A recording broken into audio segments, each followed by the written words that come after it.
ഇപ്പോഴും വളപ്പൊട്ട് സൂക്ഷിക്കണ്ടോ? അയ്യോ,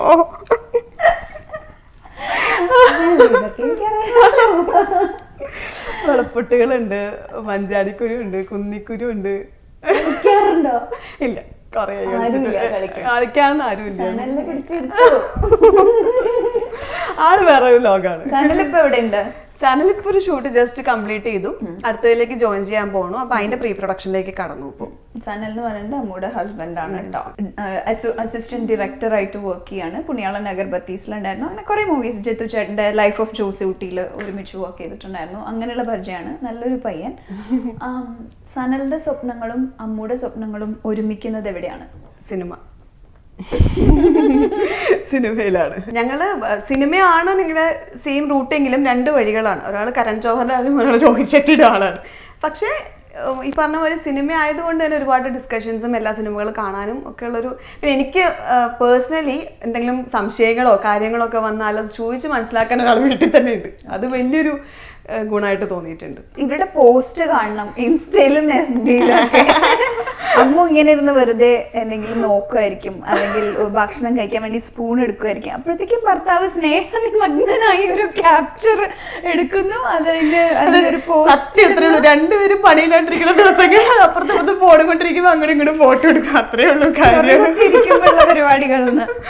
പക്ഷെ ദാറ്റ്സ് സോ ലവ്ലി അല്ലേ?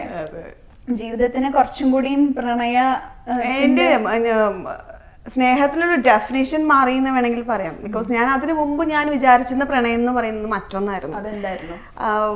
കുറച്ചൊരാൾ ഡോമിനന്റ് ആയിട്ട് നിൽക്കുക, എന്റെ കീഴിൽ നിൽക്കുക, അല്ലെങ്കിൽ പറയുന്നതെല്ലാം അനുസരിക്കുക, മറ്റൊരാൾ തെളിക്കുന്ന വഴിയെ നമ്മൾ പോവുക എന്നൊക്കെയാണ് ഞാൻ വിചാരിച്ചിരുന്നത്. പക്ഷെ ഇതെല്ലാം എനിക്കറിയാം. അപ്പൊ ഭയങ്കരമായിട്ടുള്ള കൺഫ്യൂഷൻ ഉള്ള ഒരു സ്റ്റേജ് ഉണ്ടായിരുന്നു എനിക്ക്. അപ്പൊ അത് കഴിഞ്ഞ് ഞാൻ എന്തായാലും മാരേജ് ഒന്നും വേണ്ട, അതൊന്നും ശരിയാവില്ല, അങ്ങനെയുള്ള ഒരു പ്ലാനൊന്നും വേണ്ട എന്നൊക്കെ പറഞ്ഞിരിക്കുന്ന ഒരു ഫേസിലേക്കാണ് സനൽ കയറി വരുന്നത്.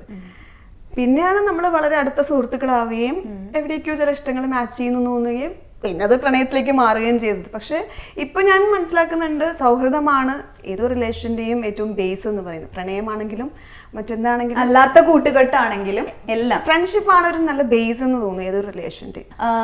ഇനി ചെയ്യാ എന്നുള്ള ഒരു കോൺസെപ്റ്റ് വരികയാണെങ്കിൽ, ഡയറക്റ്റ് ചെയ്യണം എന്നുള്ള ഒരു ആശ മനസ്സിലുണ്ടെങ്കിൽ എപ്പോഴായിരിക്കും ഉണ്ടാവുക?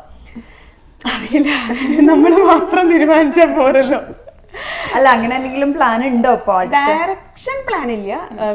എനിക്ക് കുറച്ചൊരു കംഫർട്ടബിൾ എഴുത്താണ്.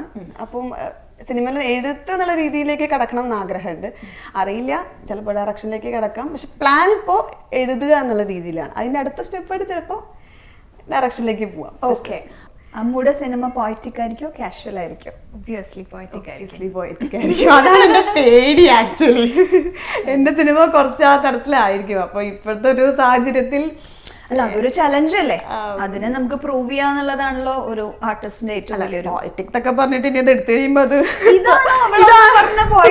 ചോദിച്ചാൽ കയ്യിൽ നിന്ന് പോകും. അതെ, എന്റെ ഒരു സിനിമയായിരിക്കും. അതെ, അമ്മൂടെ സിനിമ സിനിമയായിരിക്കും. അങ്ങനെ ഒരു നല്ല സിനിമ ഉണ്ടാവട്ടെ, നല്ലൊരു എഴുത്തുകാരി ഇനിയും വളരട്ടെ. എല്ലാ ആശംസകളും. Thank you so much. Thank you.